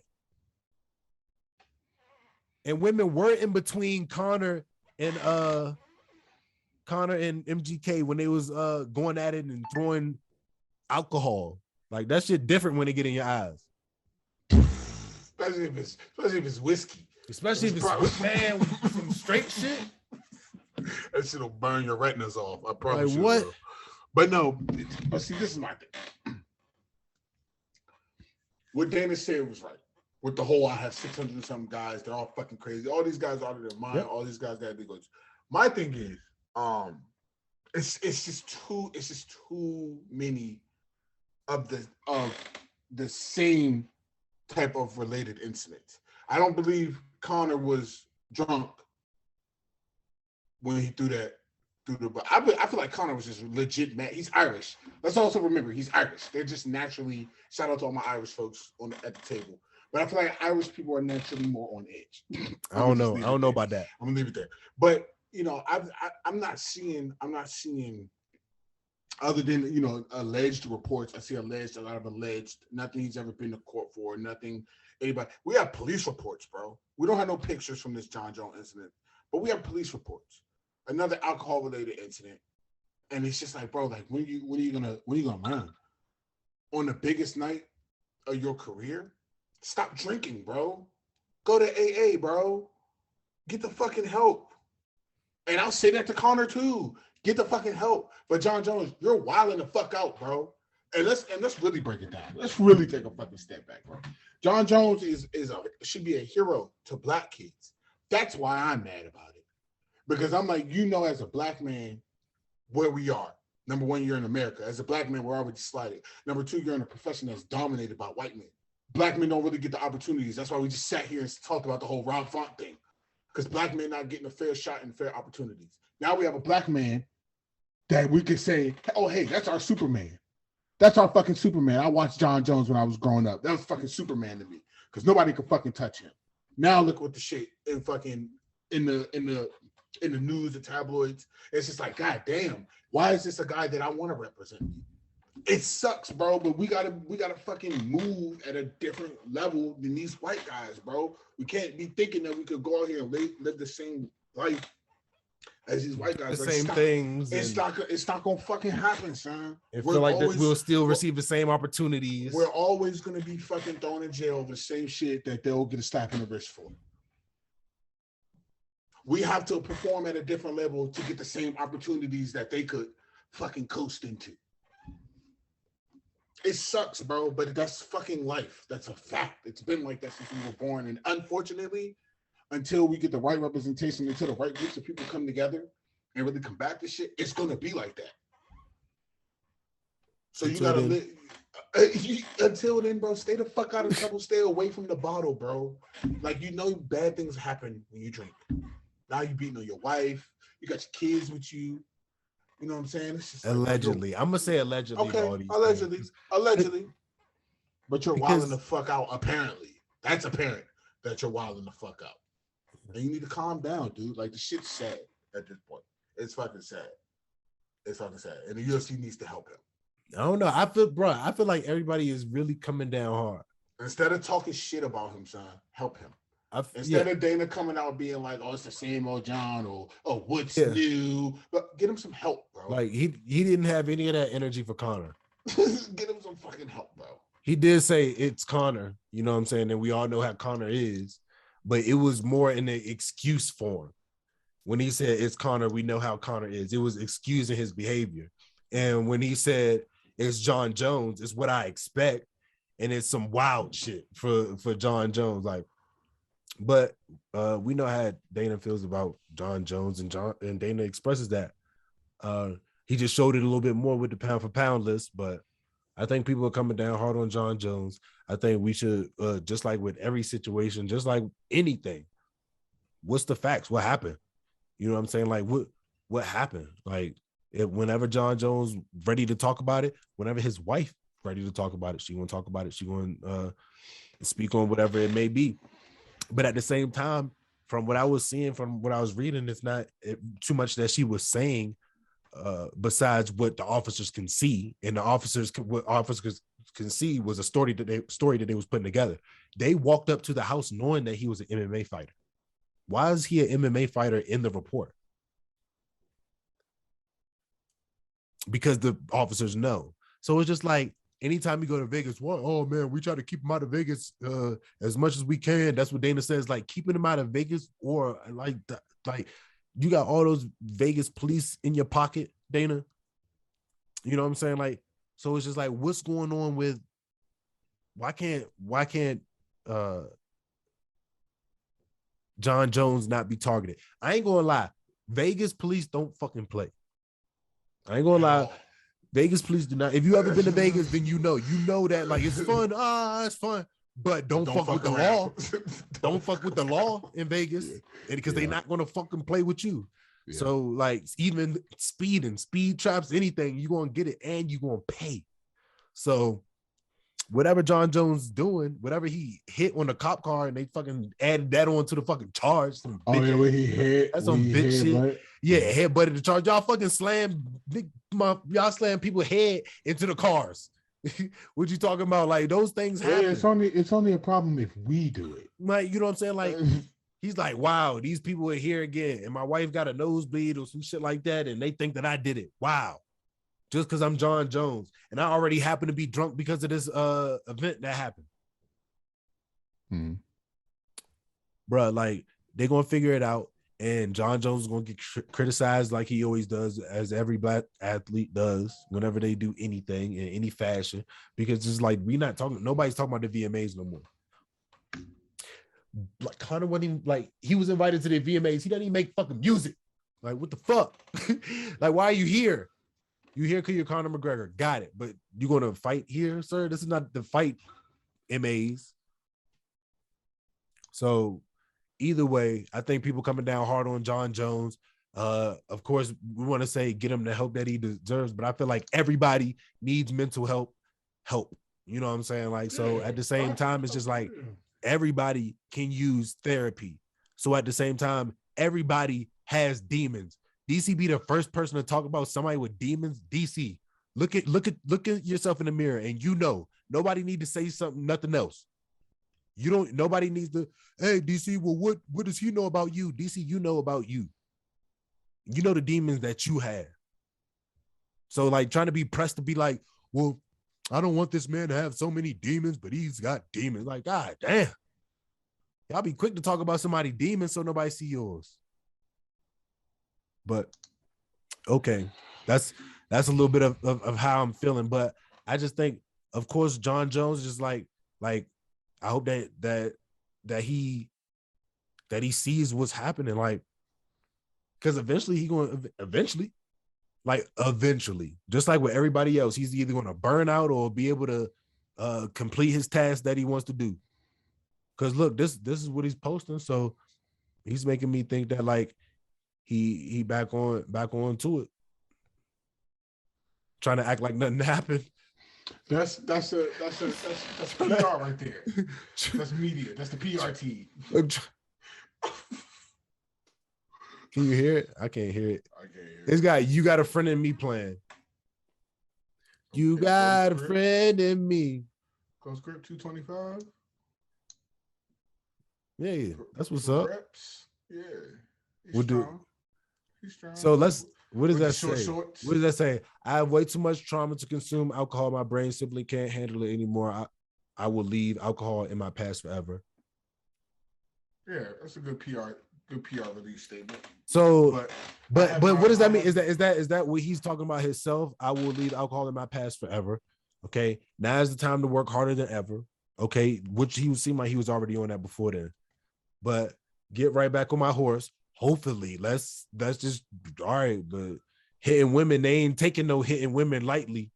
You know what I'm saying? In Vegas, what the devil means for bad, God means for good. I don't know what that means, but what does that mean? what the devil means for bad, God means for good. That's some. See, stop trying to don't see. Just keep being who you was. Don't like people be trying to call out God so fast when they fuck up. Turn this nightmare into the best thing to ever happen in my life. I'm with that. I'm with that, Jon Jones.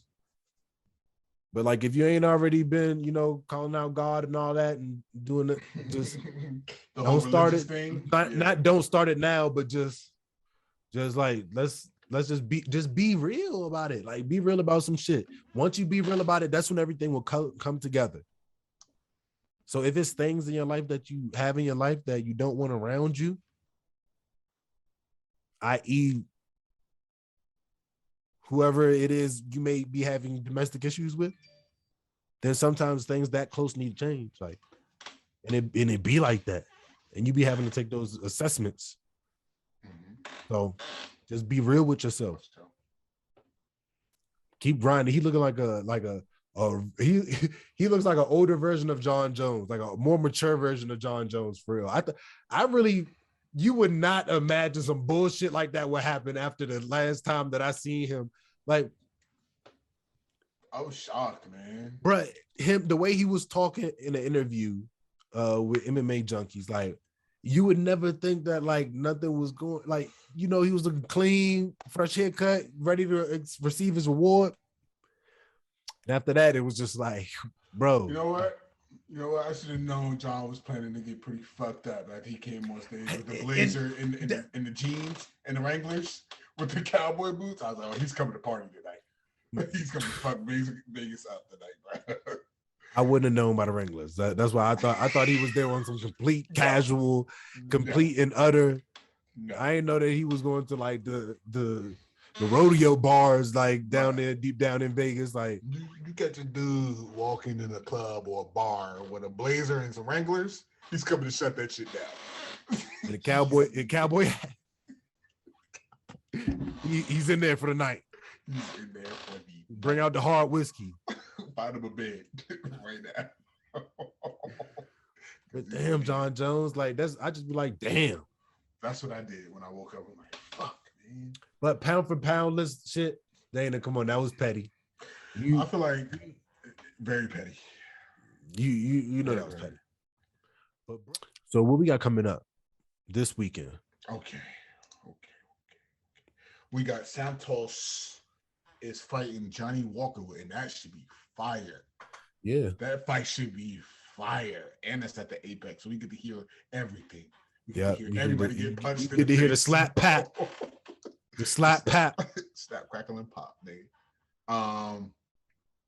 Yeah, not looking too ahead. We got Santos Walker. We also got Holland and Daukaus. Yeah, looks like the co-main. Oliveira and Nico Price. That should be crazy. Shout out to Nico Price. He went crazy his last fight, so I'm looking forward to that. And then circling off, and what's that? Jotko. And then Aspen Ladd and Macy Chizion. That should be really good too. Alexander Hernandez. So we got some fights. Mike Breeden. What's her face sister fighting? Shevchenko. Yeah, Valentina's sister fighting. So yeah. So who you got for the Alex Oliveira, Nico Price? I'm going Nico, man. I'm high on Nico right now. Nico Price? I don't know. Nico Price wins, but it's always like it's almost like, oh, okay, all right, he won. Like, that surprised me. It's always like a surprise that he won, almost. Like, you think so? Yeah, like I think because he gets finishes, don't he? Like, didn't he have like his?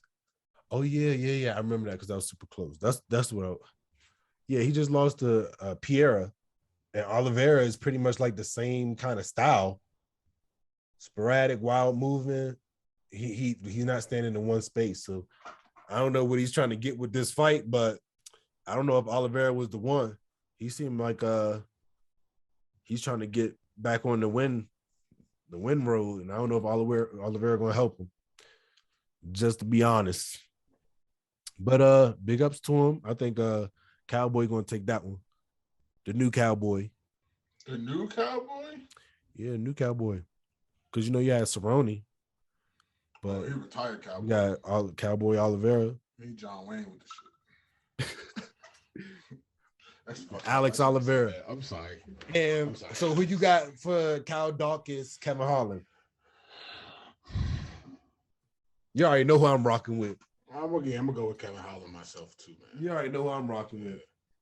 Because the one thing I'm noticing about Kevin Holland is he can pull a W out and when you didn't even notice. You know what I'm saying? Like, he's been pulling out some weird W's, like that one W when he landed on dude neck and the dude like verbally submitted. Like, you know what I'm saying? Like, Kevin Holland just be like hurting motherfuckers. Like, he's just that's what knocking niggas out that's on their knees and shit. I just hope that he's gonna be technical. Dawkins got that reach. Oh, I wonder what Dawkins' reach is compared to his. I just like how Kevin Holland is always a student of the game. He's 76. Oh, okay. So Kevin Holland got 81. So Kevin Holland just stay long, put them feet on him. Yeah. You know what I'm saying? Hit him with what was that one fucking that teep kick that you always putting out there. Like, you gonna put somebody out with that teep kick. Kevin Holland put out the teep kick for Dawkins, and when he grabbed the leg, just do what Buckley did. That's just easy to say, but either way, I think Kevin Holland coming out with that. If he want to wrestle, then don't be shy. That's all I'm saying. Don't be shy, because I feel like I know Kevin Holland ground and pound is there. That's why I know, like, once he get on top of somebody, it's like it's a wrap for him. So I feel like this should be a good W for Kevin Holland. Kyle Dawkins. Yeah. Kyle Dawkins is nice. He a good competitor. Like, when I first saw him, I was like, what is he doing? But he was really, his boxing is good. And he's not about to play with Kevin Holland. So he has nice stand-up. I don't know if it's Kevin Holland stand-up, but it's one of those stand-ups where they're gonna still be standing up with you. You know what I'm saying? Like, he knows how to move, so he's still gonna get his shots in too. So I wonder if Kevin Holland want to wrestle a little bit. Let's see. But I'm be looking forward to it. You already know we're gonna be tuned in. And then you got the Thiago Santos, Johnny Walker. Give me Johnny Walker for that one. Johnny Walker? Yeah, give me Johnny Walker for that. I'm gonna say I think Santos is. I didn't know Johnny Walker was 6'6". Yeah, he's big. He's big as fuck. Son. He's not know he was 6'6". He's extremely orthodox. Unorthodox, yeah. Yeah, bro. Like, when you see him, he looks physically imposing to everybody. Yeah, so that's why I say, give me Johnny Walker, bro. His reach is like an 88 or some shit like that, bro. Probably not an 88, but it's crazy. 82. It's 82, yeah. It's crazy, bro. Yeah, so I see Santos winning that one. Okay. I see Santos winning that one for sure, because Santos got the experience on him, and I think that he's not about to. I think Santos got the experience. Johnny Walker's not good with not that good on stand up. Yeah, no, because remember, Span was beating him in the stand up. Span's very good in the stand up. That don't mean Johnny Walker is not that good. Span was winning the fight versus Johnny Walker, and then Johnny Walker threw the elbows while he was at his waist, which took Span out. So that was the only way that Johnny Walker won that fight. So I'm just saying, like, if Thiago Santos want to take you on the ground and he finish you, that's just going to show how Thiago Santos is going to show how good, because Kevin Holland lost to him, you know what I'm saying? And it was a close fight, not a close fight, but he stood up with him and it was a decision. It's going to shine a light on what Kevin Holland did to Thiago Santos, whatever happens to him. But I think Thiago Santos is going to beat Johnny Walker. I do. I think Johnny Walker don't have all the tools. I think he hid all his tools in his movement. He hid all the tools that he don't have in his movement. He a good fighter, though. He a good fighter. He one of the surprising fighters, one of the ones that can pull that shit out and you fucking didn't know it. Yeah, he one of those, but I don't think that's his night. It's this Saturday. I don't know. I don't think so. That's how I feel. That's really how I feel. That's how I feel. You know what I'm saying? Make sure y'all tune in to the RoundHouse RoundTable. You know what I'm saying? We stream on all platforms. Every one of them. Every platform. Like every one. Don't even ask. All of them. Make sure y'all comment, like, subscribe, hitting the YouTube. Share that. On every platform, we got our link tree. So make sure y'all and I'm gonna put the link tree down here at the bottom just because I feel like so y'all can fucking look at it. It's just gonna be a link. That's all we got for today. Make sure y'all tune in with us next week, and we gonna get out of here. We out of here. That's why I use the heat as a sword, cause keep the peace is important. They go keys for you. Say please.